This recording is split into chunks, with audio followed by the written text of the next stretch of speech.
that's being reported by NBC News and others. Rudy Giuliani reportedly being considered to be Director of National Intelligence. Is that true, and would he be good at that job?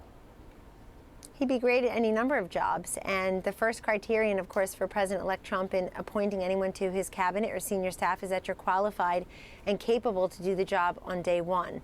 That certainly applies to Mayor Giuliani on any number of fronts. Secondly, I know he was out in Bedminster yesterday for a number of hours. I was there as well. He had a great conversation with his friend and ally, the president-elect. Is he being considered for Director of National Intelligence? He's being considered for any number of positions. Is that one of them? Could be. I mean, I think that's definitely for somebody who is expert in those areas, intelligence gathering, security. He obviously is well respected around the world. He would command a certain presence as representing the president-elect and his administration. But the fact is that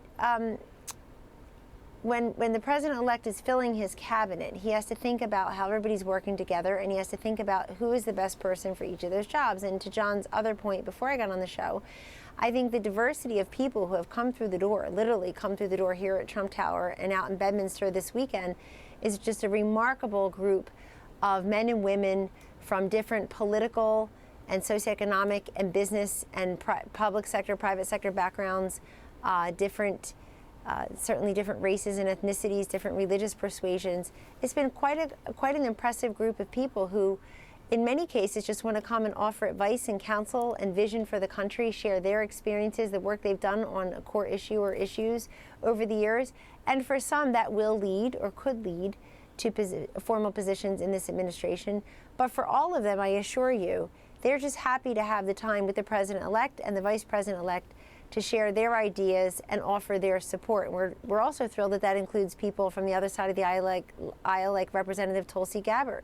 It includes revered businessmen like BET President Robert Johnson. It includes people who are at the highest levels of government, like Kathy McMorris Rodgers, the highest-ranking woman in Congress, who gave birth while in Congress 3 times. I mean, she's got a remarkable personal and professional story. So they just keep coming, and they're governors and they're senators and they're members of Congress, past and present. They're people who are captains of industry. They're folks who have been job creators. They're folks who have been job seekers. It's just an incredible collection of men and women, and thank you for covering it. Kellyanne, we've not heard from Donald Trump since election night, and that's relatively long by normal standards for a president's-elect. He has not done a press conference, not done a speech since then. Is there a reason why he's obviously a very voluble guy normally? So is there a reason why why he's not done that? And when can we expect to hear from him?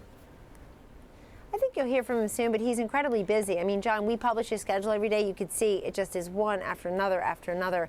The guy works 18 hours a day, and he's got this punishing schedule of interviews. When he's not interviewing people in person, he's taking calls from across the nation and the globe, from heads of state and from other opinion leaders. And so he's just been incredibly busy doing all that and then reflecting and discussing the interviews he's just had and the advice he's just received. So he'll talk to the press in due time. But today we had an amazing meeting here, an off-the-record meeting with the top executives and anchors from the 3 major networks and a couple of the cable stations. And I thought he very much enjoyed that discussion. I thought it was a fabulous opportunity for them to be with each other. And so we have the press here in the lobby every day. They have access to any number of different people coming in and out of Trump Tower. We make many people available to them, people who are meeting with President-elect Trump and people who represent him like me.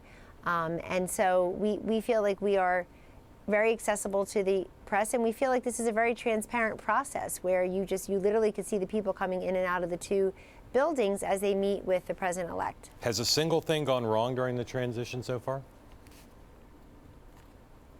Not really, no. I mean, I could tell you it's high energy, very engaged, a great deal of excitement, but the excitement is now being funneled into the very serious business of helping him to make decisions on his cabinet and his senior staff.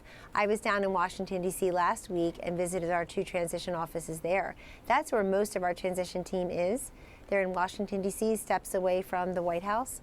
And they are, it's really remarkable to me anyway, to see people standing shoulder to shoulder, millennials who were born after Ronald Reagan left office, and men and women who served on President Reagan's transition team and indeed in his administration. People were really excited that they got a Republican, frankly, a conservative president. to govern, and conservative vice president certainly. And there's just this buzz of activity and focus, and those people who nobody's paying attention to what they're doing, they're getting on the landing teams, they're making sure that everything at the different agencies is as it should be. They make sure that they're working with President Obama and his current administration on these very important decisions and very important activities. So it's very exciting to all of us who are involved in it, and I will tell you it's going incredibly smoothly. It's like the interview. It's like scheduling the interviews version of rallies for President-elect Trump. He just can't get enough of them. They're telling me you got to go, but schedule. I got to ask you about one report in the New York Post real quick. It says that during the meeting today with the network anchors and executives, that Donald Trump exploded at them in anger, at least at one point. Is that true? No, that's not true at all. I sat right to his left. He did not explode in anger. And by the way, it's an off-the-record meeting, so whoever said that and mischaracterized it should think thrice. But no, he did not explode in anger. He's the president-elect. He won. Winning finishes a lot of sentence. Winning solves a lot of problems. Winning makes a lot of statements. And I'm really happy that he reached out to them after a very long and bruising, hard-fought, and not always fairly covered campaign. Kellyanne, thank you. And now, as the president-elect, he'll be dealing with the media, including Bloomberg.